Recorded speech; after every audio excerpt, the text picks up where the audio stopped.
мен сіздерге айтайын. Біздің көзіміздің қарагінде болған ушул Кемпирабад Кыргызстандағы су көлемі бойынша 2-ші орында тұрады.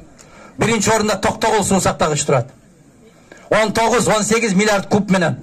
Миллиард 700 миллион менен ушул тұрады. Бізді ел бұзар дейт. Есіңіздерде бар, 95-ші жылдағы бізді ел бұзар деген.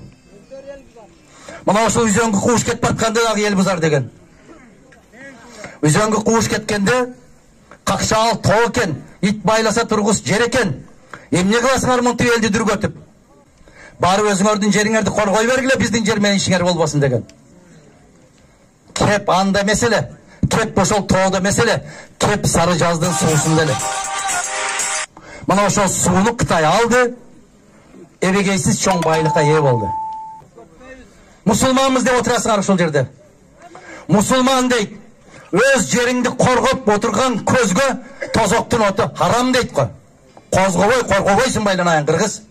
Мынча уктайсың. Качанга уктайсың? Качан ойгоносуң? Качан